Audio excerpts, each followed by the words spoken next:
Greetings, greetings, and salutations. What's up, y'all? It's me, your daddy, Roberto, and this is Requiem for a Tuesday. Thanks for tuning in. Rate, review, and subscribe. All the links in the description below. You know the usual. Not going to do the whole spiel. To the delight of few and the chagrin of many, your boy Solo this week. Justice could not keep the streak alive, so you're stuck with old Adam. Solo pod. We got a lot to get into this week. I'll be brief on a few things to start. Number one, the Grammys were last night. Don't care. Always an excruciating watch to sit through, and usually disappointing and predictable results. I suppose you could say, like, well, why do you care if somebody you like wins then, if they don't matter? That is the irony, you know. It is exciting when somebody you like wins something, but it's just like, it just isn't going to happen. So it's like Grammys kind of don't matter unless you like them, like the artist.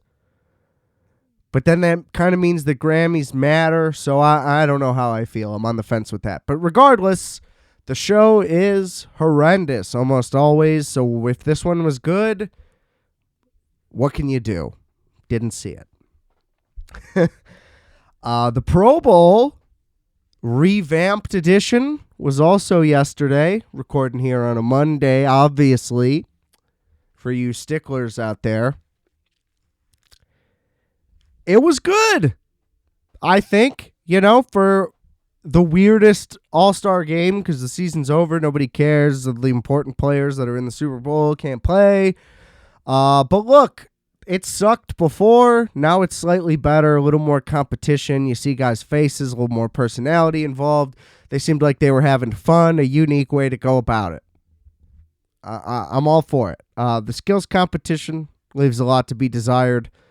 A lot of gimmicky silliness, but hey, for a first run, not too bad. We can work out those kinks.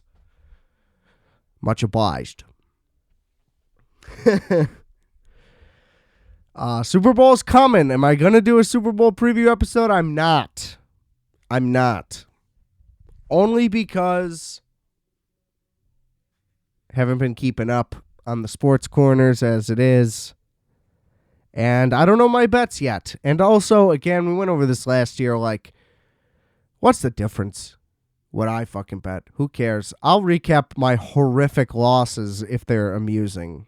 But that's about it. But I am excited, nonetheless. Best day of the year coming soon. Okay? There's a couple other things I watched, hoping to get some episode material. But look, the spark just wasn't there. So I'll recap briefly due to relevancy only.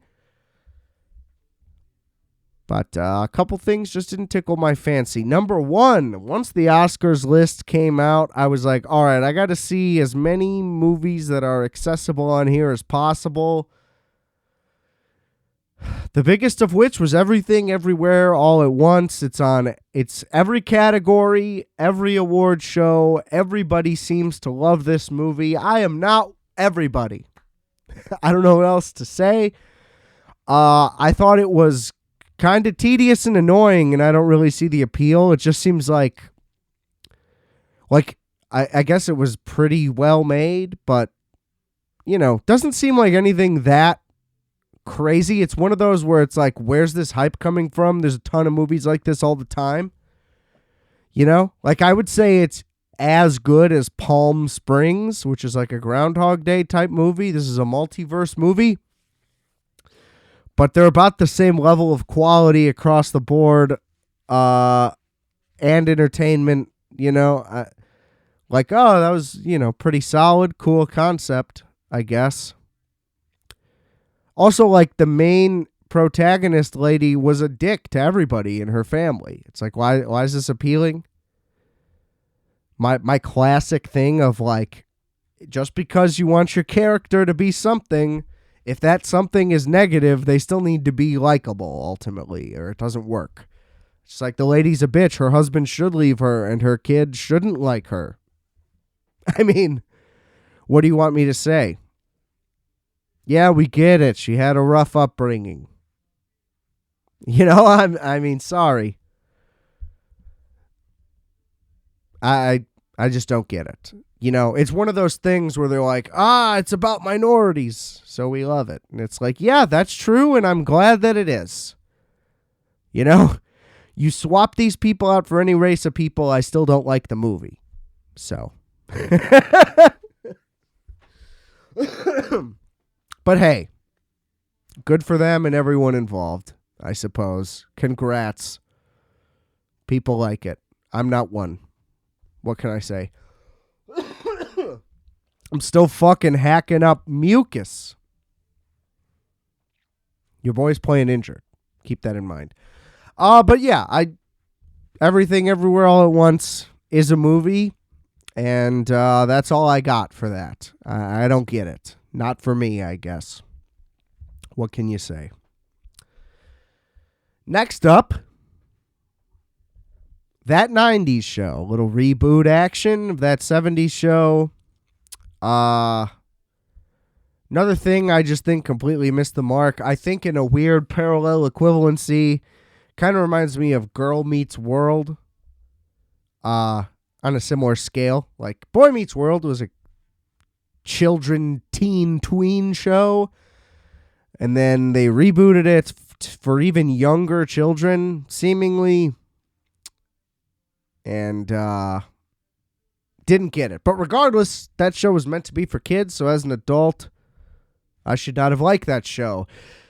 The difference here, right, is that like that 70s show itself is a show for adults that teenagers will like because it's about being teenagers. It's for adults because of their nostalgia factor for the 70s. And, you know, it was primetime television show, so that's more for adults than anyone else. Could be wrong about that, but you know what I mean, right? It's a show for adults about kids. It's not a kid's show. You know, even if it's for college people, those are technically adults, but you get my point, right? Like that show's not for 12-year-olds. That 90s show is for 12-year-olds. Now, I didn't watch enough of it to get into it because I found it dull and horrible, but just as I did early episodes of that 70s show, you know, like on a rewatch, it's like, man, I'm watching actual 12-year-olds here. I don't like that, so maybe it'll age into itself. I don't know. But either way, the themes seem to be a little more mature. The characters did too. Again, to some degree. Obviously, they're not. But it just didn't work. I don't know. I also don't know, can't speak on how effective the 70s nostalgia is in that 70s show. I doubt very much, other than the decor and stuff. But nothing about this show is like, this is so 90s. Like, what a trip down memory lane. Didn't get any of those vibes in the 2 episodes. And, just doesn't seem like they got it right. It's almost like because it's a Netflix original, they can narrow the scope of who this is for. And it seems like they went with, let's make this for children today, which that's your viewer base you're trying to attack. You got a lot of them watching.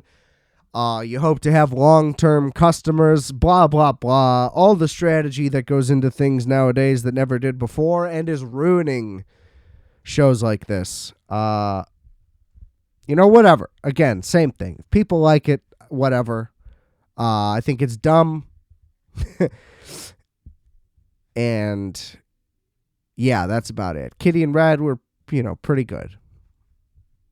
But like, that's it. I have no interest in the new kids, especially because they're kids. I don't want to watch things about kids.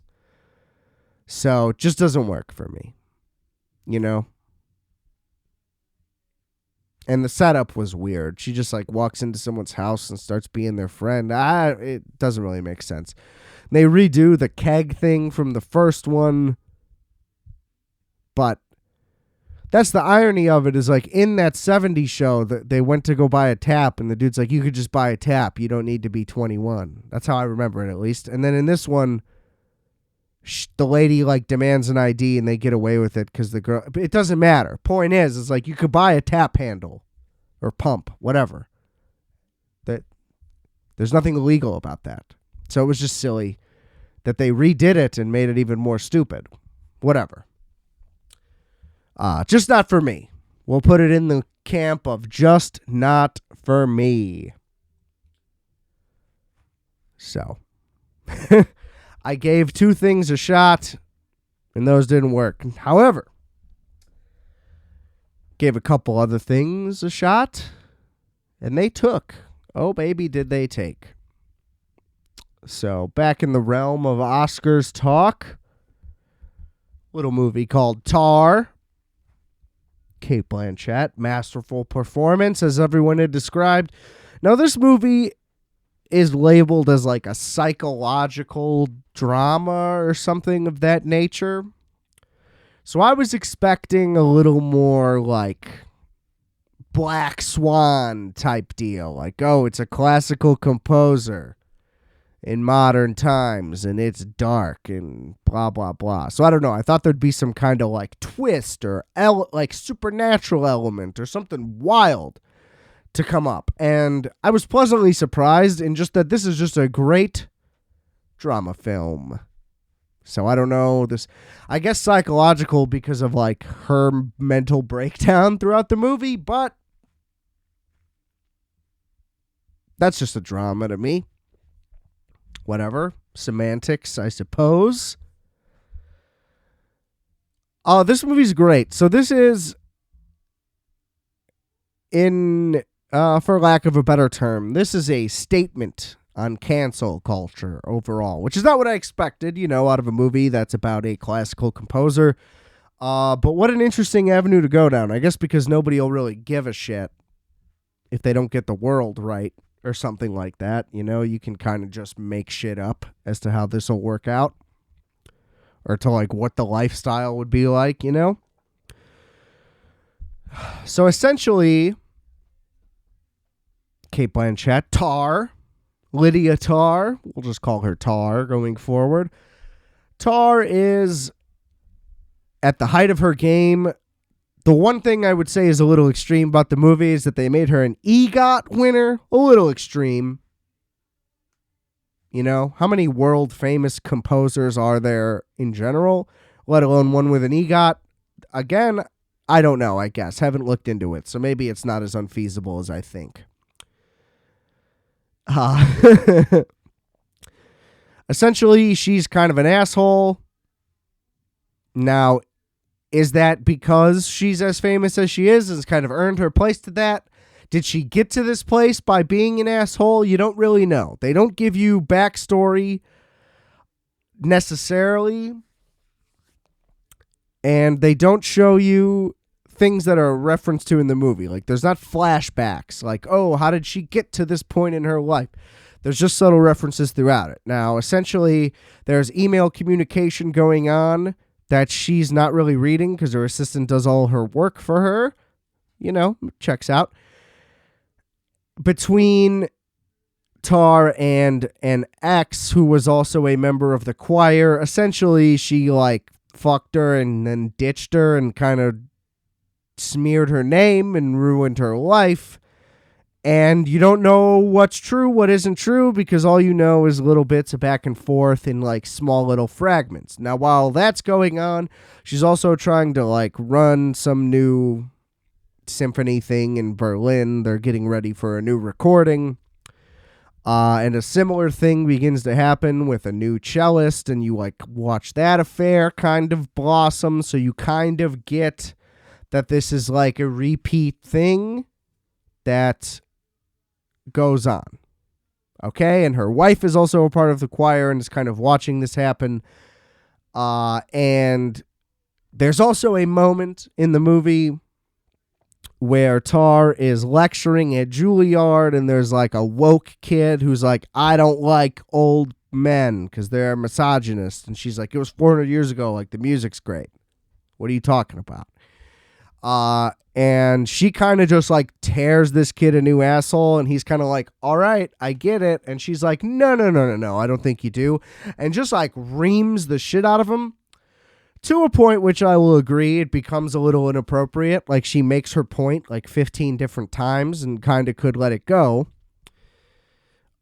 So I see that side of the argument, but then the kid himself, whose whole point is trying to be like, well, I don't like composers who are terrible to women, eventually can't take it, the berating anymore, and then calls her a bitch, which is ironic in and of itself. Anyway, point is, eventually the video leaks. It's super chopped down and edited, so she sounds way worse than she ever could based on what actually happened. Point being, she was mostly right for all of that argument as far as I'm concerned.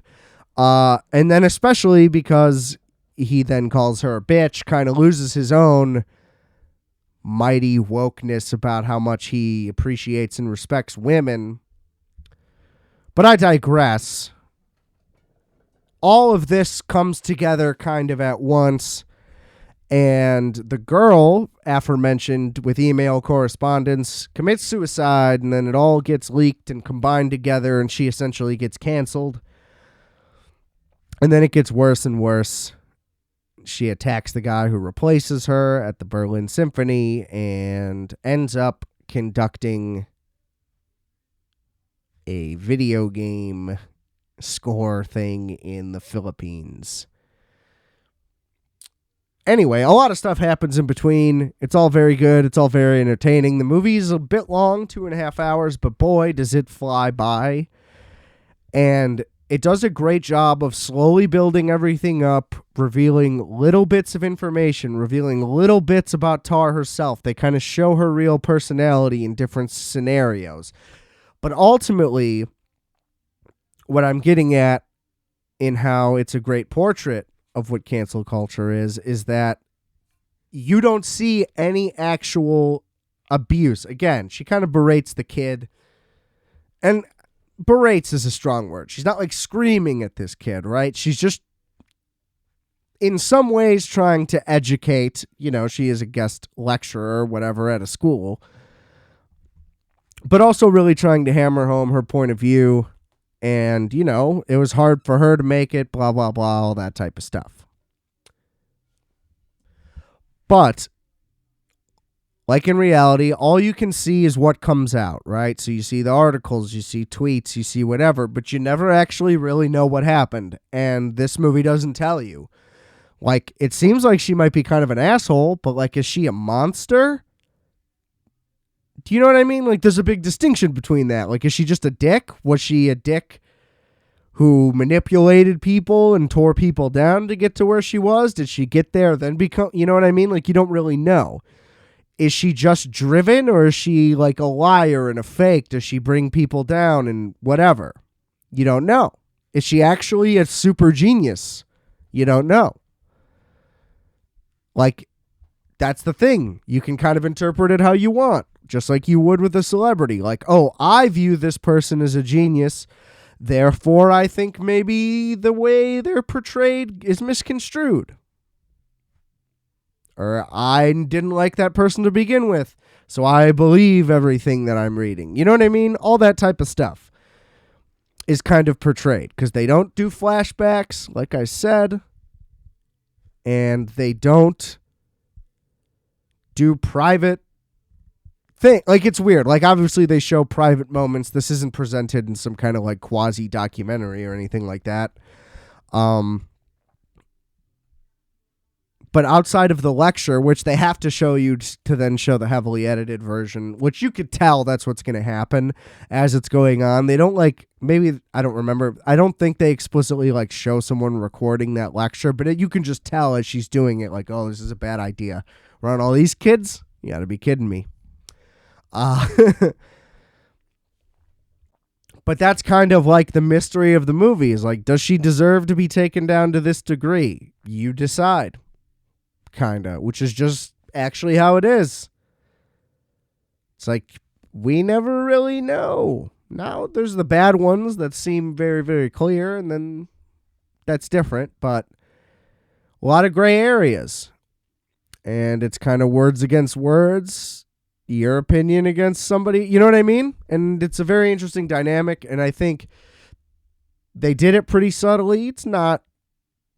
I mean, it's very clearly what the movie's about, so it's not that subtle, but you know what I'm saying. They don't give you a definitive answer. They want you to decide, and I think that's brilliant. It comes at it from both sides, you know? Whichever camp you might be on. You could interchange either way. Anyway, you get what I'm saying.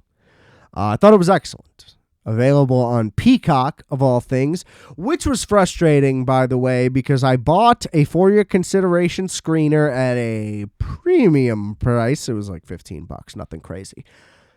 It arrived, news dropped that it was dropping on Peacock right after. Waste of money. Waste of money. Kind of worth it, though. Great film. Something interesting about it, which I've always wondered why this isn't more common. Full credits to start the film. They force you to watch it. Which also, like, is tightly wound in the theme of the movie about, like, who deserves credit for what and things like that. Because obviously as a conductor, like, she can be the star, but she can't be a star without a full orchestra. Who gets the credits? She does, you know, kind of treat her musicians like shit.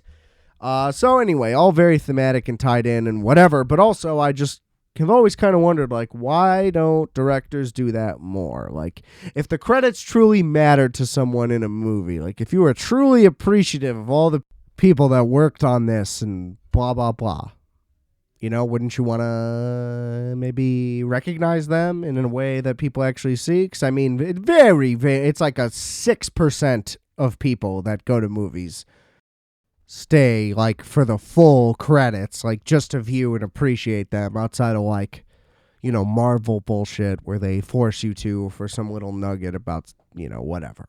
That's not important anyway. Like, yeah, they're making another one. Like, what do you expect? Anyway, you could also just look it up after. They always go on YouTube. Whatever. Point being, watch Tar. It's great. Great movie year, to be honest. Like, movies are back. Art's back. 2023, great things to come.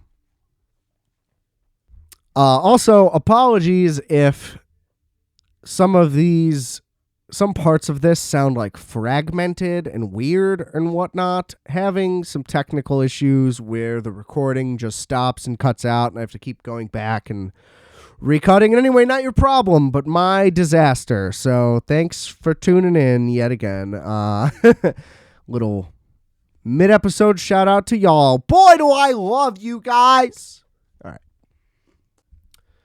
So last but certainly not least, we're keeping it brief here today, folks. Feeling a little spacey today, if you can't already tell. Too much coffee, too much weed. It's like you're hyped up, but you want to go to sleep, and I'm kind of just foggy, you know? I got fog brain. Isn't that a thing? Is that from something? Brain fog? I don't know. I'm in a fugue state. So, let's talk about The Last of Us, shall we?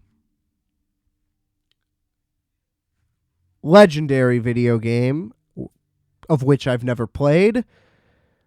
Now, I'm an Xbox guy, so what can I say? Never really had the opportunity. I was, of course, aware of it. The level of acclaim that the game got is nearly unrivaled. I mean, there's a handful of games you could list out, which I will not do right now, but you get my point. The second one came out, same thing, which you would never expect from sequels typically, although video game sequels are way more on point than film sequels. They spend more time on it, knowing that the return will be greater. Hollywood could learn some lessons. Anyway, the show comes out on HBO. I cannot stop hearing about it, right? And, you know, an HBO adaptation is a great sign, but a video game adaptation is usually a worse sign. So, you know, I was just kind of whatever about it. And the momentum, week after week after week, it's like, all right, I got to at least check this out, see for myself, you know? And pure greatness is all I can say. Not knowing much about the story, vague elements, you know, I know it's the post-apocalyptic thing, virus type thing, not quite zombies. Essentially, it's I Am Legend. Like maybe a little later on in the timeline, or not even really, just about a different group, not about a solo guy, is the best way to describe it if you're interested and are unaware. You know, society has completely fallen apart. There's little pockets of, you know, co-ops and whatever. There's grifters and shady people and whatever. You know, don't trust anybody. All this type of thing. Tribalism at its finest. It's centered around a man who's alone. I'm not going to spoil anything for this because it's too early in the show and there's not a lot to really go through. What am I going to run through the plot? I don't even know how it ends. You know what I mean? But it's a man who's alone and there's a girl who's got the cure. Classic story. Even in the show, though, they're like, another one? Everybody claims this shit. Somebody's immune, whatever. We got the cure. This girl, at least as of now, appears to be fully immune, and he's got a transporter across the country. It doesn't really make sense why he needs to go across the country. They don't know where he's got to take her. But he's got to go find his brother, and his brother knows stuff and people, I guess. Anyway. They're driving from Boston to fucking Wyoming, right? Somehow they end up in Kansas City, and like they mentioned getting lost, but it's like, why would you ever drive that far south? Like that's so far south out of the way. Maybe they got lost initially and ended up going west, but like still, no matter what, it just seems like that guy would be savvy enough to know that they went like 4 hours too far south. So, biggest nitpick so far. Seems unlikely. Also, he just has this girl read the map. She doesn't know what a map is. She'd never been in a car. She was born after this all happened. So I'm just confused. Why wouldn't he just read the map, chart it out, and just be like, all right, we're going to follow this path? Like, you don't have a highlighter or something? You know? There's no way nobody has any pens or something. Anyway.